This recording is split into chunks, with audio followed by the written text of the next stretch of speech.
Привет! Это новый Honor Band 5i, фитнес-браслет, который появился на рынке сравнительно недавно. Поначалу я подумал, что это обновление пятого поколения браслета в сторону улучшения, но как оказалось, это не совсем так. Скорее, это его упрощенная версия. Обзор на пятый Band от Honor я делал еще в сентябре 2019 года, и в целом он мне понравился, несмотря на то, что некоторые интересные фишки в него добавили чуть позже с обновлениями. Ну а что поменялось в модели 5i, давайте сегодня я вам расскажу в своем обзоре.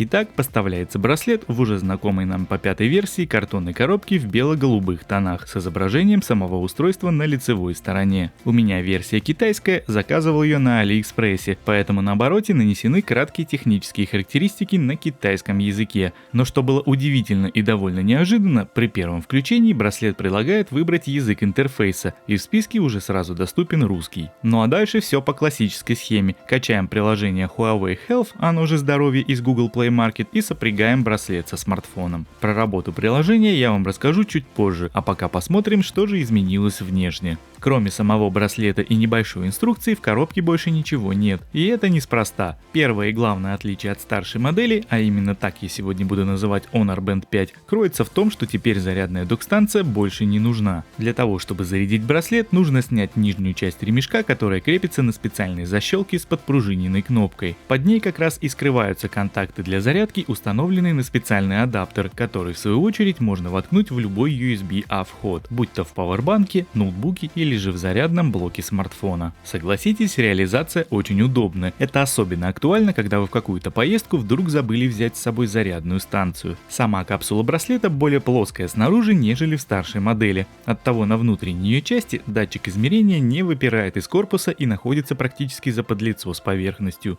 А вот по экрану тут можно сказать downgrade. Дело в том, что в Honor Band 5i установлен TFT дисплей диагональю 0,96 дюйма с разрешением 160 на 80 точек, тогда как в старшей модели у нас AMOLED матрица примерно того же размера в 0,95 дюйма, но с разрешением 240 на 120 точек. При близком рассмотрении разница очень бросается в глаза, хотя казалось бы, на таком маленьком экране ее не должно быть очень видно, но если приглядеться, то отдельные пиксели все же видны. Да и сам AMOLED-экран пятого поколения Honor Band обладает лучшей цветопередачей и более сочнее. Но повторюсь, разница видна лишь в том случае, если у вас на руках есть оба устройства. Круглая сенсорная кнопка под экраном также никуда не делась, окантовка стала чуть тоньше, но размер ее не поменялся. Экран браслета прикрыт закаленным стеклом и имеет сенсорное управление. Свайпом вверх или вниз можно перемещаться по пунктам меню. Если провести пальцем слева направо по главному экрану, то открывается уведомление от приложений. Всего в памяти их может храниться 10 штук. Если же вы находитесь в одном из пунктов меню, то по тому же действию слева направо можно вернуться на шаг назад, а нажатие по круглой сенсорной кнопке вернет вас на главный экран. Функции Always On Display в браслете нет, есть только активация поворотом запястья. Срабатывает она корректно и быстро. Также никуда не делась установка меню «Экран включен», при активации которой дисплей будет гореть в течение 5 минут. Что же касается непосредственно уровня яркости, то в Honor Band 5i их всего 5. В браслете также имеется функция уменьшения уровня яркости ночью. Как я уже упоминал ранее, на нижней части капсулы браслета располагается датчик измерения пульса и измерения насыщения крови кислородом. Подробно об измерении кислорода и как это работает я рассказывал в своем ролике об Honor Band 5, так что сегодня повторяться не буду. Скажу лишь, что нормальное значение сатурации для обычного человека составляет от 90 до 100%. Как вы можете видеть сейчас на экране, в сравнении со старшей моделью никаких сильных расхождений по показателям нет, ровно как и по измерению пульса.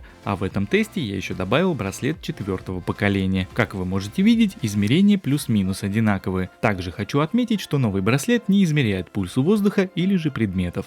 Интерфейс меню плавный, каких-то существенных фризов в работе я не заметил. Последовательность пунктов можно менять в приложении, а также можно убрать те, что вам не нужны. К примеру, я убрал Alipay за отсутствием необходимости. В меню тренировок доступно 8 активностей. Это бег, бег на беговой дорожке, ходьба, ходьба на улице, велотренажер, арбитрек, грибной тренажер и свободная тренировка. Несмотря на то, что трекер официально имеет защиту от воды и с ним можно плавать, в активностях отсутствует тренировка в виде плавания в бассейне, как в старшей модели. С чем это связано, мне не особо понятно. Может быть, ее добавить с обновлением, но пока имеем то, что имеем. Из интересных функций в браслете имеется виджет управления музыкой. Его также добавили и в старшую модель спустя какое-то время, но в Honor Band 5i она доступна из коробки. Вещь эта для многих полезная и нужная. Работает она корректно, и несмотря на маленький дисплей, управлять плеером оказалось удобно. Также спустя продолжительное время в старшей модели официально добавили функцию смены циферблатов из приложения. В своем обзоре я рассказывал, как на момент сентября 2019 года их можно было заполучить. На данный момент уже никаких дополнительных манипуляций делать не нужно. А вот в Honor Band 5i эта функция также доступна сразу из коробки. Сейчас уже имеется 62 циферблата на выбор, но тут кроется еще одно ограничение, к сожалению, не в пользу сегодняшнего героя обзора. А дело все в том, что в старшей пятой модели можно загрузить аж до 15 watchface'ов в память браслета, а вот в модели 5i есть место всего для 6 циферблатов. Ну и раз уж я заговорил про приложение, давайте теперь расскажу про него. Как я уже упоминал выше, приложение называется «Здоровье», оно же Huawei Health. Тут у нас имеется 4 вкладки или, если хотите, раздела. Первая вкладка — это «Здоровье», в ней можно посмотреть количество пройденных шагов и сожженных калорий. Также здесь отображаются карточки с записями занятий, мониторингом пульса, сна и веса. В браслете используется фирменный алгоритм мониторинга сна True Sleep. Он может определять фазы сна и количество пробуждений, и судя по моим тестам, показывает он все корректно и без ошибок. Также из арсенала никуда не пропал и умный будильник. Вторая вкладка — это упражнения. Здесь можно построить план тренировок, расписание, задать цель и при желании сразу запустить процесс тренировки.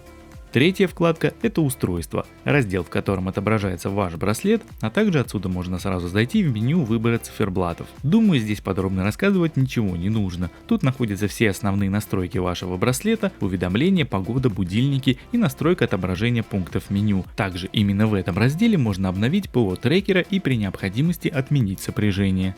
Ну и заключительный раздел под названием «Я». Это, собственно, ваш профиль, где нужно задать свои параметры: пол, рост, вес и дату рождения. Также здесь можно задать цель по шагам, весу и порог границы пульса. Браслет подключается к смартфону по интерфейсу Bluetooth версии 4.2, и по этому параметру, к сожалению, никаких изменений в сравнении со старшей моделью нет. Тут, конечно, хотелось бы уже видеть более современное решение в виде протокола 5.0. За автономность браслета отвечает встроенный аккумулятор емкостью 91 мАч, что также меньше, нежели в старшей модели. Там, я напомню, установлен аккум на 100 мАч.